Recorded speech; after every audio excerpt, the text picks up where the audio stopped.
مصنف، فلسفی، قانوندان، سیاستدان، مسلم صوفی اور تحریک پاکستان کی اہم ترین شخصیت ڈاکٹر سر علامہ محمد اقبال کو پاکستان کے قومی شاعر کی حیثیت حاصل ہے، لیکن ان کی کامیاب فنی زندگی کے برعکس ان کی ازدواجی زندگی ہمیشہ اتار چڑھاؤ کا شکار رہی۔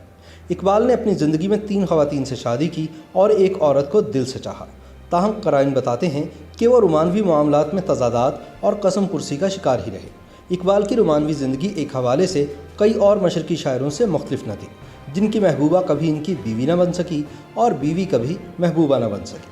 اقبال کی پہلی بیوی کریم بی بی کا تعلق گجرات کے ایک معزز اور نامور گھرانے سے تھا۔ اقبال اور کریم بی بی رشتہ ازدواج میں منسلک ہوئے۔ اس وقت اقبال کی عمر محض 18 برس جبکہ کریم بی بی 21 برس کی تھی۔ اعلیٰ تعلیم کی غرض سے اقبال اپنی بیوی کو ہندوستان میں چھوڑ کر سن 1905 میں برطانیہ چلے گئے اور 3 سال بعد واپس لوٹے۔ کریم بی بی کے وطن سے اقبال کی سب سے بڑی اولاد آفتاب اقبال اور بیٹی معراج بی بی نے جنم لیا۔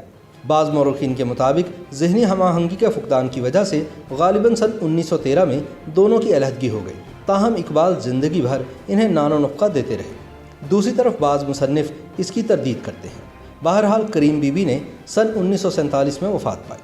کینیڈا میں مقیم ایک ماہر نفسیات ڈاکٹر خالد سہیل نے ایک محبوبہ، 3 بیویاں اور 4 شادیوں کے عنوان سے اپنے مضمون میں علامہ محمد اقبال کی زندگی کے نفسیاتی پہلوؤں پر کھل کر لکھا ہے۔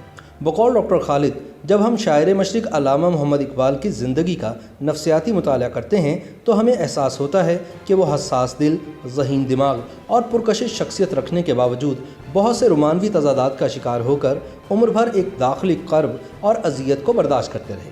اقبال کی شخصیت کے ڈھکے چھپے نفسیاتی تضادات اس وقت ابھر کر سامنے آئے جب وہ اعلیٰ تعلیم حاصل کرنے کے لیے بر صغیر سے یورپ تشریف لے گئے۔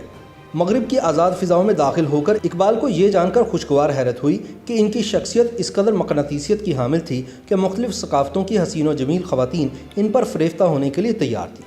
اقبال نے مغرب کی نعمتوں سے پوری طرح استفادہ کیا اور نئی دوستیاں بنانے اور نبھانے میں کوئی ہچکچاہٹ محسوس نہ کی۔ اقبال کے دوستوں میں مغرب کی حسین دوشیزائیں بھی شامل تھیں اور مشرق کی دختران خشگل بھی۔ انہی میں سے ایک عطیہ فیضی تھی۔ اقبال اور عطیہ کے رشتے نے قلیل عرصے میں قربتوں کا طویل فاصلہ طے کر لیا تھا اور ان کے راہ و رسم اتنے بڑھ گئے تھے کہ یک بستہ ٹھنڈ میں شام کو مل کر کھانا کھانے کے بعد دیر تک چہل قدمی کرنا اور زندگی کے اسرار و رموز کے بارے میں تبادلہ خیال کرنا ان دونوں کا معمول بن گیا تھا۔ اقبال کو عطیہ فیضی کے حسن و جمال نہیں بلکہ ان کی ذہانت اور قابلیت نے بھی خاصا متاثر کیا تھا۔ عطیہ کی ڈائری میں لکھا ہے کہ دونوں کا رشتہ اس موڑ تک پہنچ چکا تھا جہاں دوستی اور محبت آپس میں بغل گیر ہو جاتے ہیں۔ عطیہ کی ڈائری میں موجود تحریر سے بخوبی اندازہ ہوتا ہے کہ اقبال ان کے لیے محض ایک دوست ہی نہیں بلکہ محبوب کی حیثیت اختیار کر چکے تھے۔ اقبال کی وفات کے تقریباً 10 برس بعد عطیہ فیضی نے اپنی ایک تحریر میں ہندوستان کی ارینجڈ میرجز کی روایت پر زبردست نکتہ چینی کی اور اپنے درینہ دوست علامہ محمد اقبال کی شادی کو ان کے لیے بے رحم صدمہ قرار دیا۔ قریباً سن 1908 میں جب اقبال اپنی تعلیم ختم کر کے ہندوستان واپس لوٹے تو انہیں ایک نفسیاتی بحران کا سامنا کرنا پڑا۔ وہ اپنے روایتی ماحول اور ناگفتہ حالات سے اتنے دل گرفتہ ہوئے کہ گھر اور ملک سے بھاگ جانے کے بارے میں سنجیدگی سے سوچنے لگے۔ انہی دنوں اقبال نے عطیہ فیضی کو ایک خط لکھا جس میں انہوں نے اپنی ذہنی اذیت کا کچھ حد تک ذمہ دار اپنی بیوی کو قرار دیا۔ عطیہ نے اس دکھ بھرے خط کا نہایت ہمدردانہ جواب دیا اور اقبال کو مشورہ دیا کہ وہ اپنے قریبی دوستوں سے رجوع کریں اور ان سے نفسیاتی مدد مانگیں۔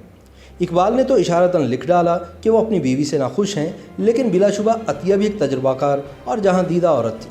وہ ایک دکھی شاعر، رنجیدہ فلاسفر اور پریشان حال شخص کو اپنا شریک سفر بنانے کا رسک لینے کو تیار نہ تھی۔ اقبال کو جب اندازہ ہوا کہ عطیہ انہیں اپنانے کو تیار نہیں تو یہ بہت پریشان ہوئے۔ اس نفسیاتی بحران سے نکلنے کے لیے اقبال نے دوسری شادی کا فیصلہ کیا اور کسی کے مشورے پر سردار بیگم سے نکاح کر لیا۔